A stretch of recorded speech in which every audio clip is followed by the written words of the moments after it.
ഈശോയിൽ ഏറ്റവും പ്രിയപ്പെട്ടവരെ, ഈശോയുടെ തിരുപ്പിറവിയുടെ 17-ാം ദിവസത്തിലേക്ക് നമ്മൾ എത്തിയിരിക്കുകയാണ്. 17 ദിവസങ്ങള് നമ്മൾ എത്തി നിൽക്കുമ്പോൾ നമ്മൾ ഇന്നലെ ധ്യാനിച്ചു, ദൈവത്തിന്റെ ദൂത് കേട്ട് ഈജിപ്തിലേക്ക് യാത്ര ചെയ്ത യേശു പിതാവിനെയും പരിശുദ്ധ അമ്മയും തിരുക്കുടുംബത്തെയും കുറിച്ച് നമ്മളും പ്രാർത്ഥിക്കുകയാണ്. ആയിരിക്കുന്നിടത്ത്, പോകാൻ പറയുന്നിടത്ത് പോകാനുള്ള കൃപ തരണമേ എന്ന് പ്രാർത്ഥിച്ചു. നമ്മളിത് വീണ്ടും കാണുകയാണ്. മത്തായിയുടെ സുവിശേഷം 2-ാം അധ്യായം 19-ാമത്തെ വചനം കാണുകയാണ്. ഒരു തിരിച്ചുവരവ്. എവിടെ നിന്ന് ദൈവം പറഞ്ഞയച്ചോ അവിടേക്ക് തിരിച്ചു വരാനുള്ള ഒരു തിരിച്ചുവരവിന്റെ ഒരു വിളി തിരുക്കുടുംബത്തിൽ ലഭിക്കുന്നതാണ് നമ്മൾ കാണുക. വചനം ഇങ്ങനെ പറയുകയാണ്: ഹെറോദസിന്റെ മരണത്തിന് ശേഷം ഈജിപ്തിൽ വെച്ച് കർത്താവിന്റെ ദൂതൻ ജോസഫിന് സ്വപ്നത്തിൽ പ്രത്യക്ഷപ്പെട്ട് പറഞ്ഞു, എഴുന്നേറ്റ് ശിശുവിനെയും അമ്മയെയും കൂട്ടി ഇസ്രായേൽ ദേശത്തേക്ക് മടങ്ങുക.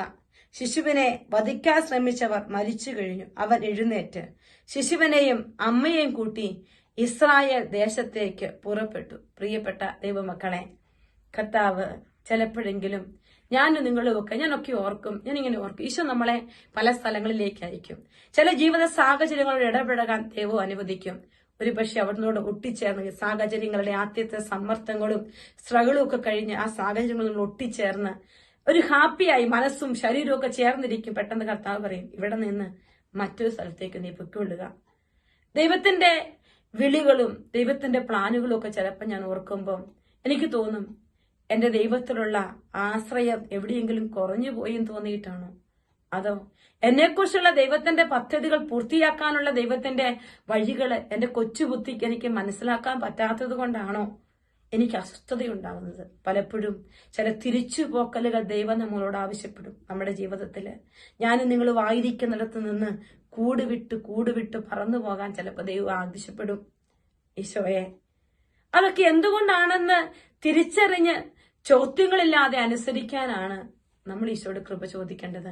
കാരണം തിരുക്കുടുംബത്തിന്റെ ജീവിതം ദൈവം നമ്മുടെ മുമ്പിൽ വെച്ചിട്ട് പറയുകയാണ്, നീ ഇതിൽ നിന്ന് ഇതല്ല, മറ്റൊന്നുണ്ട് നിനക്ക്.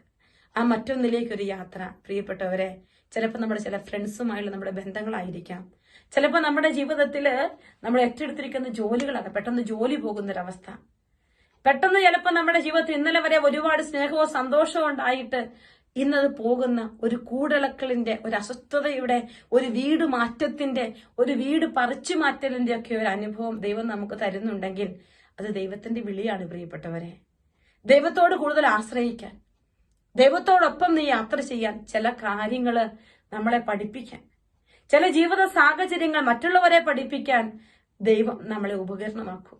ഞാനും നീയുമൊക്കെ ഈശോ തെരഞ്ഞെടുക്കപ്പെട്ട വ്യക്തിയാണെങ്കിൽ, ഈശോ നമ്മളെ തെരഞ്ഞെടുത്തിട്ടുള്ള വ്യക്തികളാണെങ്കിൽ ദൈവം നമ്മളെ അടയാളങ്ങളാക്കി മാറ്റും.